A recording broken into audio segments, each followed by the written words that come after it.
സ്ഥലം തണ്ണിത്തോടാണ്, അതായത് പത്തനംതിട്ട ജില്ലയിലെ തണ്ണിത്തോട്, കോന്നി തണ്ണിത്തോടിലാണ്.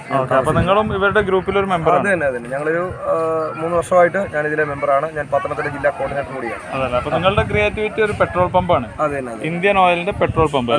ഇത് തണ്ണിത്തോടിലെ ദക്ഷിണ ഫ്യൂൽസ് എന്ന് പറയുന്ന ഒരു പമ്പാണ്. നമ്മുടെ നാട്ടിൽ തന്നെ ഒരു പമ്പിന്റെ അതേ തന്നെ നമ്മൾ ചെയ്തിരിക്കുകയാണ്. അതിന്റെ മാക്സിമം ഡീറ്റെയിൽസ് നമ്മൾ കൊടുത്ത് ചെയ്തിട്ടുണ്ട്. അതിന്റെ അവർ ഓഫീസർ റൂം, പിന്നെ അതുപോലെ ജനറേറ്റർ റൂം, എയറിന്റെ ഇത് സെറ്റപ്പുകൾ, പിന്നെ ചെറിയ ഗാർഡന് ഒപ്പിച്ചിട്ടുണ്ട്. അത് ഒരു 1.5 അടിയുടെ ഒരു സ്ക്വയറിലാണ് നമ്മൾ ഇത് ചെയ്തിരിക്കുന്നത്. ഇതിന്റെ ഉപയോഗിച്ചിരിക്കുന്ന മെറ്റീരിയൽ എന്നുള്ളത് ഫുള്ള് നമ്മൾ ഫോം ഷീറ്റാണ്. നമ്മൾ 3 mm ഫോം ഷീറ്റിലാണ് നമ്മളിത് പൂർണ്ണമായിട്ട് നമ്മൾ ചെയ്തിരിക്കുന്നത്. അതുപോലെ തന്നെ ലൈറ്റ് സെറ്റിംഗ് നമ്മൾ ചെയ്തിട്ടുണ്ട്. ലൈറ്റ് വർക്ക് ചെയ്യുന്നുണ്ട്. കറണ്ടിലാണ് നമ്മൾ ചെയ്തത്. ഇപ്പൊ പകലായതുകൊണ്ട് നമുക്ക് കാണാൻ പറ്റത്തില്ല. പിന്നെ ബാക്കി നമ്മളൊരു 7 വർക്കോളം നമ്മൾ ഇന്നിവിടെ എക്സിബിഷന് വേണ്ടി നമ്മൾ കൊണ്ടുവന്നിട്ടുണ്ട്. അത് SC lorry, Velankanni Changanassery express, അതുപോലെ തന്നെ പിന്നെ മറ്റുള്ള വാഹനങ്ങളുടെ മോഡലുകളാണ് നമ്മൾ SC ലോറികൾ, അങ്ങനെയുള്ള മോഡലുകൾ നമ്മൾ കൊണ്ടുവന്നിട്ടുണ്ട്.